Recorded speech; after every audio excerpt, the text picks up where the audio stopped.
بسم اللہ الرحمن الرحیم۔ السلام علیکم ورحمۃ اللہ وبرکاتہ۔ امید ہے تمام طلباء خیریت سے ہوں گے۔ بیٹا کل آپ کو اس میں صفت کی اقسام لکھنے کے لیے دی گئی تھی، یقیناً تمام بچوں نے نوٹ بک پر لکھ لی ہوں گی۔ آج آپ کو عیدین کے عنوان پر اہم نکات کی مدد سے مضمون سمجھایا جائے گا۔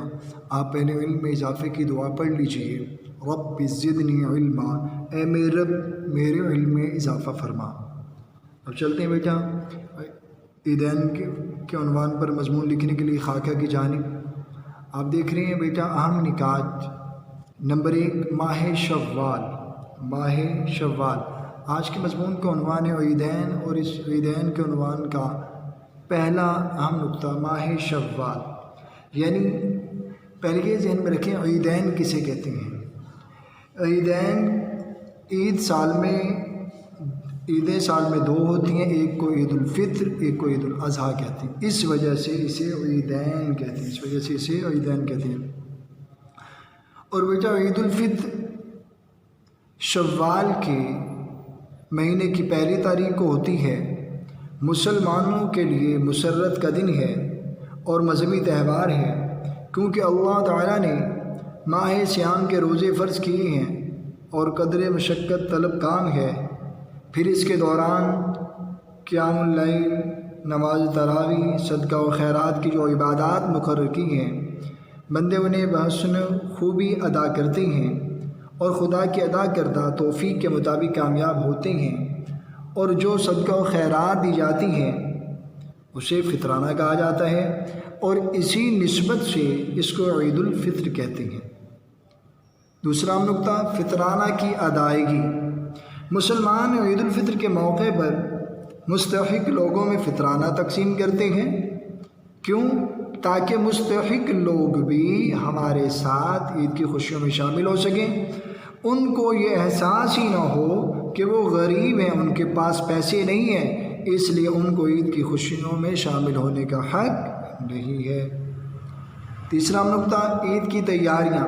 جب رمضان المبارک کے پہلے 15 دن گزر جاتے ہیں تو عید کی تیاریاں شروع ہو جاتی ہیں۔ لوگ نئے کپڑے اور جوتے خریدنا شروع کر دیتے ہیں، بازاروں میں خریداری شروع ہو جاتی ہے، رشتہ داروں اور دوستوں کو عید کارڈ بھیجے جاتے ہیں۔ چوتھا نقطہ چاند دیکھنا۔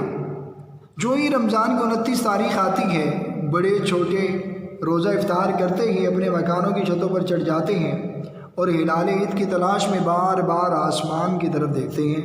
ان میں اگر کوئی چاند دیکھ لے تو ہمارے خوشی کا اچھل پڑتا ہے، وہ چاند نظر آ گیا، اور دیکھو اس درخت سے ذرا اوپر دیکھیے، اس مکان کی منجیر سے اس طرف۔ اس طرح نشاندہی پر آہستہ آہستہ گرد و پیش کے سب لوگ چاند دیکھ لیتے ہیں اور ہر طرف خوشی کی لہر دوڑ جاتی ہے، ایک دوسرے کو مبارکباد دیتے ہیں۔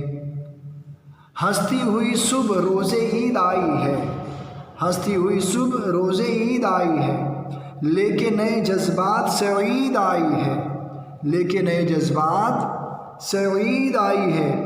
یہ خوشخبری ہے روزہ داروں کے لیے، یہ خوشخبری ہے روزہ داروں کے لیے، روزے جو گئے ان کی رسید آئی ہے، روزے جو گئے ان کی رسید آئی ہے۔ اگلے دن فجر کی اذان کے ساتھ ہی لوگ بیدار ہو جاتے ہیں، نماز فجر ادا کرتے ہیں، غسل کرتے ہیں، نئے کپڑے زیب تن کرتے ہیں، عمدہ لباس۔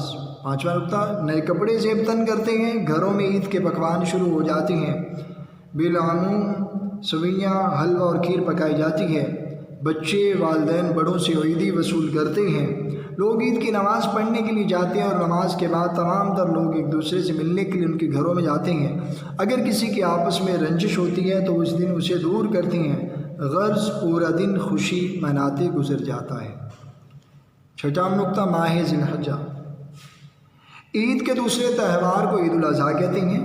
یہ تہوار ماہ ذی الحجہ کی 10 تاریخ کو منایا جاتا ہے، اور یہ تہوار اس عظیم قربانی کی یادگار ہے جو حضرت ابراہیم علیہ السلام نے اپنے اکلوتے بیٹے حضرت اسماعیل علیہ السلام کی اللہ تعالیٰ کے حضور پیش کی تھی، جو حضرت ابراہیم علیہ السلام نے اپنے اکلوتے بیٹے حضرت اسماعیل علیہ السلام کی اللہ تعالیٰ کے حضور پیش کی تھی۔ قربانی سنت ابراہیم اہم نقطہ کہ حضرت ابراہیم علیہ السلام خدا کا حکم پا کر اپنے اکلوتے بیٹے حضرت اسماعیل علیہ السلام کو رضائے الہی کے لیے قربان کرنے کو تیار ہو گئے، اور حضرت اسماعیل علیہ السلام نے رضائے الہی کے سامنے گردن جھکا دی، خوشی کے ساتھ تیز چھری کے نیچے اپنی گردن رکھ دی، اور قربانی کی یادگار اور تاریخ ساز مثال مسلمانوں کے لیے سنت ابراہیم علیہ السلام کے نام سے موسوم ہوئی۔ محبت الہی کی عظیم مثال اس قربانی سنت ابراہیم کا پس منظر یوں ہے کہ حضرت ابراہیم علیہ السلام کو خواب نظر آیا کہ آپ اپنی سب سے پیاری چیز کو قربان کریں۔ حضرت ابراہیم علیہ السلام چونکہ اللہ تعالیٰ کے برگزیدہ پیغمبر تھے اور پیغمبر کے خواب سچے ہوا کرتے ہیں، اس لیے آپ علیہ السلام نے صبح اٹھ کر سونت اللہ کے راہ میں قربان کر دیے، ذبح کر دیے۔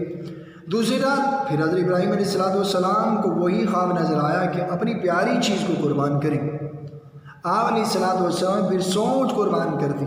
تیسری رات پھر آپ کو پیاری چیز قربان کرنے کا حکم ہوا، تو اس بار آپ سمجھ گئے کہ مجھے سب سے پیارا حضرت اسماعیل علیہ السلام ہے، اور اللہ تعالیٰ میری عزیز ترین متاع یعنی حضرت اسماعیل علیہ السلام کی قربانی ہی چاہتا ہے۔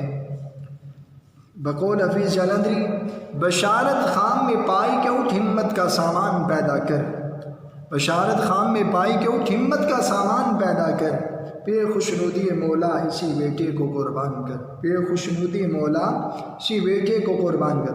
حضرت ابراہیم علیہ السلام نے اپنا یہ خواب حضرت اسماعیل علیہ السلام کو سنایا اور پوچھا، بیٹا تمہارا کیا خیال ہے، تمہاری کیا رائے ہے؟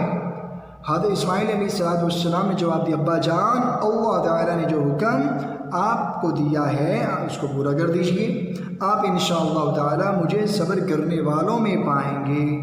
بقول علامہ اقبال رحمۃ اللہ علیہ، یہ فیضان نظر تھا یا کہ مکتب کی کرامت تھی، یہ فیضان نظر تھا یا کہ مکتب کی کرامت تھی، سکھائے کس نے اسماعیل کو آداب فرزندی، سکھائے کس نے اسماعیل کو آداب فرزندی۔ حضرت ابراہیم علیہ السلام بیٹے کی یہ فرما برداری دیکھ کر خوش ہوئے، اور آپ علیہ السلام کو ساتھ لے کر جنگل کی طرف روانہ ہوئے۔ راستے میں شیطان نے حضرت اسماعیل علیہ السلام کو بہکانے کی کوشش کی، مگر آپ علیہ السلام اس کی باتوں میں نہ آئے۔ جنگل میں پہنچ کر حضرت ابراہیم علیہ السلام نے اپنے لخت جگر کو ذبح کرنے کے لیے زمین پر لٹا دیا۔ حضرت اسماعیل علیہ السلام عرض کہ ابا جان میرے ہاتھ پاؤں رسی سے باندھ دیں اور مجھے اوندا لٹا دیں، اور اپنی آنکھوں پر پٹی باندھ لیں، کہیں ایسا نہ ہو کہ آپ کی نظریں مجھ سے ملیں اور آپ کو ترس آ جائے۔ آپ نے ایسا ہی کیا، اور پھر اللہ کا نام لے کر چھری آپ کے گلے پر چلا دی اور پھر پورا زور لگا دیا، لیکن چھری آپ کے گلے پر نہ چلی۔ اللہ تعالیٰ نے حضرت اسماعیل علیہ السلام کی جگہ ایک دمبا بھیج دیا اور وہ ذبح ہو گیا۔ حضرت ابراہیم علیہ السلام نے آنکھوں سے پٹی کھولی، دیکھا حضرت اسماعیل علیہ السلام سے سالم کھڑے ہیں اور دمبا ذبح ہوا پڑا ہے۔ بقول حفیظ جلندری، مشیت کا مگر دریائے رحمت جوش میں آیا، مشیت کا مگر دریائے رحمت جوش میں آیا، کہ اسماعیل کے گھروں مٹا کٹنے نہ پایا، کہ اسماعیل کے گھروں مٹا کٹنے نہ پایا۔ یہی وہ قربانی ہے جو اللہ تعالیٰ کی بارگاہ میں قبول ہوئی اور بطور یادگار ہمیشہ کے لیے ملت ابراہیمی کا شعار قرار پائی، اور مسلمان ہر سال اس دن کو مناتے اور جانور ذبح کرتے۔ قربانی کے ایام 10 ذی الحجہ کو نماز عید کے فوراً بعد قربانی کا سلسلہ شروع ہو جاتا ہے اور 3 دن تک چلتا رہتا ہے، 3 دن تک چلتا رہتا ہے۔ آگے گوشت کی تقسیم، گوشت کو کیسے تقسیم کیا جائے؟ قربانی کے گوشت کے 3 حصے کیے جاتے ہیں، ایک حصہ گھر والوں کے لیے ہوتا ہے اور ایک حصہ رشتہ داروں کے لیے اور دوستوں کے لیے، جبکہ تیسرا حصہ تمام غریبوں اور ضرورت مندوں کے لیے ہے۔ ارشاد ربانی ہے گوشت کے حوالے، اللہ تعالیٰ کو ان جانوروں کا گوشت اور خون ہرگز نہیں پہنچتا، بلکہ اسے تمہاری جانب سے تمہارا تقوی پہنچتا ہے۔ اللہ تعالیٰ کو ان جانوروں کا گوشت اور خون ہرگز نہیں پہنچتا، بلکہ اسے تمہاری جانب سے تمہارا تقوی پہنچتا ہے۔ تو بیٹا یہ تھا عیدین کے عنوان پر مضمون، جو اہم نکات کی مدد سے آپ کو سمجھایا گیا، آپ نے سمجھا۔ اب امید ہے تمام طلباء سمجھائے گئے طریقے کے مطابق از خود نوٹ بک پر 3 صفحات پر عیدین کے عنوان پر مضمون لکھ لیں گے، بیٹا آج کی ڈائری نوٹ کر لیں۔ 18 اگست بروز منگل، مضمون عیدین لکھیں، یاد کریں۔